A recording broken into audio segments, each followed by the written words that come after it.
दोस्तों आज की वीडियो में हम बात करेंगे हिंदी के महत्वपूर्ण प्रश्नों की जो अक्सर पेपरों में पूछे जाते हैं। ठीक है, और हम बात करेंगे बैक ईयर प्रश्नों की जो उत्तर प्रदेश पुलिस के पहले पेपरों में कहीं ना कहीं पूछे गए हैं।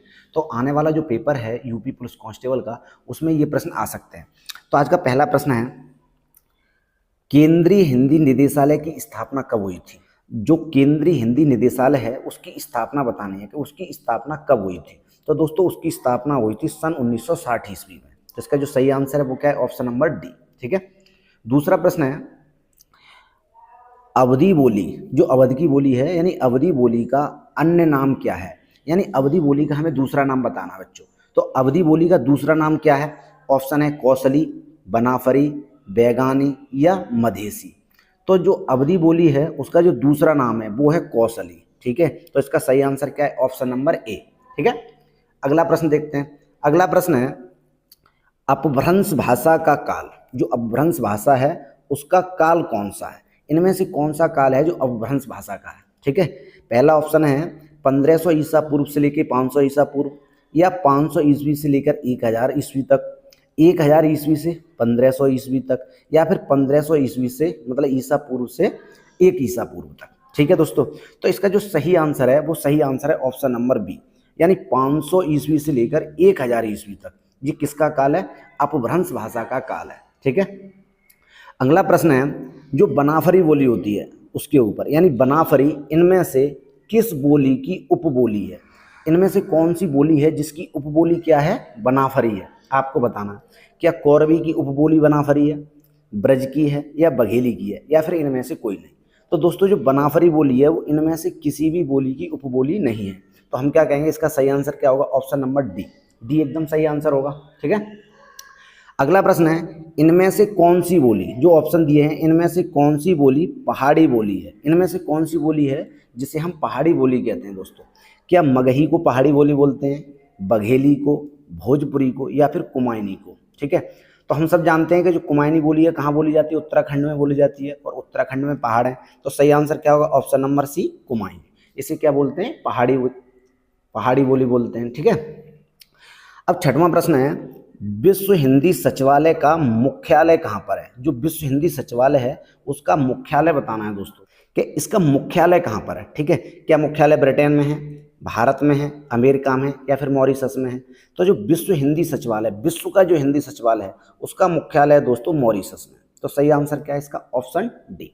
ठीक है, अगला प्रश्न देखते हैं, इस बोली में जो कर्ता कारक है उस कर्ता कारक की विभक्ति का प्रयोग नहीं होता। यानी इनमें से कौन सी बोली है जिसमें कर्ता कारक की जो विभक्ति होती है, यानी कर्ता की विभक्ति क्या होती है? ने, तो उस विभक्ति का प्रयोग नहीं होता। ठीक है, कौन सी है? क्या कन्नौजी बोली है, अवधी बोली है, मेवाती बोली है, या फिर बुंदेली बोली है?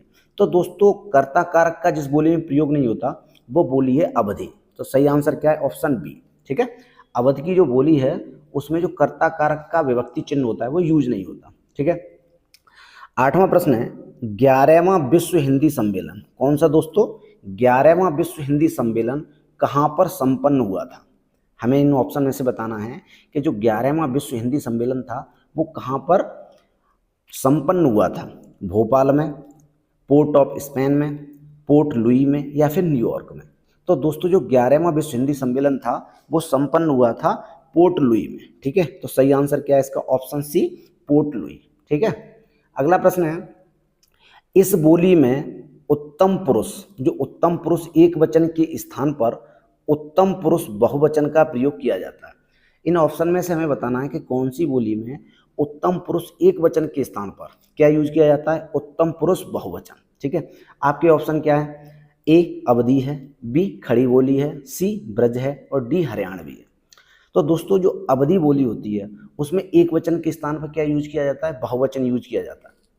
तो इसका जो सही आंसर होगा वो क्या होगा? ऑप्शन नंबर ए, क्या है? अवधि। ठीक है दोस्तों, 10वां प्रश्न है, संथाली भाषा किस भाषा परिवार से संबंधित है? जो संथाली भाषा है वो किस भाषा परिवार से संबंधित है? भारोपीय भाषा परिवार से संबंधित है, द्रविड़ परिवार से संबंधित है, ऑस्ट्रिक परिवार से संबंधित है, या फिर चीनी तिब्बती परिवार से संबंधित है? तो दोस्तों जो संथाली भाषा है वो है ऑस्ट्रिक परिवार से संबंधित। तो सही आंसर क्या है? ऑप्शन सी, ऑस्ट्रिक परिवार। ठीक है। 11वां प्रश्न है सौर सैनी अपभ्रंश, इसके अंतर्गत आने वाली भाषा नहीं है। इतनी जो ऑप्शन में भाषाएं दी गई हैं वो हमें बताना है कि इनमें से कौन सी भाषा है जो सौर सैनी अपभ्रंश के अंतर्गत नहीं आती है। तो दोस्तों ऑप्शन है ए गुजराती, सिंधी, राजस्थानी या फिर पश्चिमी हिंदी। तो हमें इनमें से दोस्तों बताना है कि इनमें से कौन सी भाषा है जो सौर सैनी अपभ्रंश के अंतर्गत नहीं आती। तो इसका जो सही आंसर है वो है ऑप्शन नंबर बी, सिंधी। जो सिंधी भाषा है वो सौर सैनी अपभ्रंश से विकसित नहीं हुई है। तो सही आंसर क्या हो गया? Option B. ठीक है। अगला प्रश्न है बुंदेली। जो बुंदेली है वो किस उपभाषा समूह की बोली है? बुंदेली भाषा किस उपभाषा समूह की बोली है, ये हमें बताना है। पूर्वी हिंदी की, पश्चिमी हिंदी की, राजस्थानी हिंदी की या फिर बिहारी हिंदी की। तो सही आंसर क्या होगा इसका? Option number C. ठीक है। अगला प्रश्न है भाषा के मानकीकरण का, जो भाषा का मानकीकरण है उसका संबंध भाषा के किस रूप से है? भाषा के किस रूप से भाषा के मानकीकरण का संबंध है? क्या लिखित, मौखिक, वाचिक या इनमें से कोई नहीं? तो दोस्तों इसका जो सही आंसर है वो क्या है? ऑप्शन नंबर ए, लिखित। यानी भाषा का जो मानकीकरण से संबंधित है वो भाषा का लिखित रूप है। अगला प्रश्न है अवधी का विकास, जो अवधी भाषा है उसका विकास किस अपभ्रंश से हुआ है? अवधी भाषा का विकास किस अपभ्रंश से हुआ है? मगधी से, सौर सैनी से, अर्धमागधी से या इनमें से कोई नहीं? तो जो अवधी भाषा है वो अर्धमागधी भाषा से उत्पन्न हुई है, यानी अर्धमागधी अपभ्रंश से विकसित हुई है। तो सही आंसर हो गया ऑप्शन नंबर सी। ठीक है। 15वां प्रश्न है निम्नलिखित में से किस अपभ्रंश से असमिया भाषा की उत्पत्ति हुई है? हमें ये बताना है कि इनमें से किस अपभ्रंश से असमिया भाषा की उत्पत्ति हुई है। तो दोस्तों जो मगधी अपभ्रंश है, कौन सा अपभ्रंश है? मगधी। इससे ही असमिया भाषा की उत्पत्ति हुई है। तो सही आंसर हो जाएगा ऑप्शन ए, मगधी अपभ्रंश। ठीक है। अगला प्रश्न है अधिकतर भारतीय भाषाओं का विकास, जो अधिकतर भारतीय भाषाएं हैं उनका विकास किस लिपि से हुआ है? हमें लिपि बतानी है कि वो कौन सी लिपि है जिस लिपि से अधिकतर भारतीय भाषाओं का विकास हुआ है। तो दोस्तों वो लिपि कौन सी है? ब्राह्मी लिपि है। तो इसका जो सही आंसर है वो क्या होगा? ऑप्शन ए, ब्राह्मी लिपि। ठीक है। 17वां प्रश्न है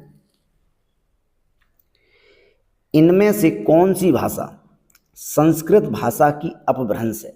यानी संस्कृत के बाद आई है, यानी संस्कृत भाषा का बिगड़ा हुआ रूप बना है, यानी संस्कृत भाषा का क्या है? अपभ्रंश है। क्या वो ब्रज भाषा है, खड़ी बोली है, पाली भाषा है या फिर प्राकृत है? तो दोस्तों जो संस्कृत के बाद की जो भाषा थी वो कौन सी थी? पाली। तो सही आंसर क्या है? Option number B. ठीक है। 18वां प्रश्न है राजभाषा संबंधी प्रावधानों का उल्लेख, जो राजभाषा संबंधी प्रावधान हैं उनका उल्लेख भारतीय संविधान के किस अनुच्छेदों में है? भारतीय संविधान के किन अनुच्छेदों में है राजभाषा संबंधी?